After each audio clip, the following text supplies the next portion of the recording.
Qaynar xəttimizə müraciət edən Ələsgər Əzizov deyir ki, sürücülük vəsiqəsində B və C kateqoriyası qeyd olunub. Ancaq ona D kateqoriyasına aid nəqliyyat vasitəsindən cərimə gəlib. Özü də 2 dəfə.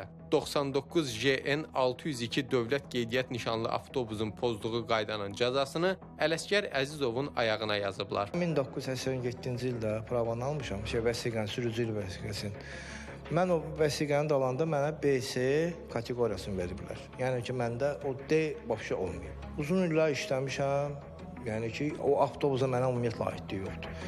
Sonra bu yaxında mən baxıram, görürəm ki, mənə cərimə gəlib Benadan, Hyundai markalı avtobusla. Mənim ümumiyyətlə mənim səlahiyyətim çatmır ona sürməyə. O necə olub, nətər olub, mənim sözümü də bilmirəm. Digər maraqlı bir məqam odur ki, cəriməni göndərən qurum Bakı Nəqliyyat Agentliyi 2023-cü ildə ləğv edilib. Ona görə də vətəndaş Azərbaycan Yerüstü Nəqliyyat Agentliyinə ümid bağlayıb, cərimələrin silinməsini istəyir. Simada girəndə baxdıq, gördük ki, mənim adıma bu qədər cərimə var. Bu belə eləməzlər də. Bunu eləyirsənsə, adamı xəbərdarlıq eləyərlər. 99 JN 602 2 dəfə o cərimə gəlib. Eyni maşından mənə 2 dəfə cərimə gəlib. Bu yaxşı, bu nə dərəcə düzgündür? İndi bir dəfə ola bilər səfərəsində. Bu ikinci kərəm eyni maşını mənim adıma vurmaq düzgündür. Mən də xahiş edirəm ki, bu aynadan bunu araşdırsınlar, bir görək nədir də, bir bilək.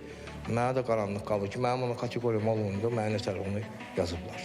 Agentlikdən bildirildi ki, vətəndaş rəsmi qaydada quruma müraciət etməlidir. 141 çağrı mərkəzi, elektron poçt ünvanı və agentliyin bütün sosial şəbəkə platformaları üzərindən şikayətini çatdıra bilər. Yalnız bundan sonra araşdırma aparılıb, nəticəsi barədə məlumat veriləcək. Rövşən Tahir, Beyrək Babayev, Bəxtiyar Məcidli.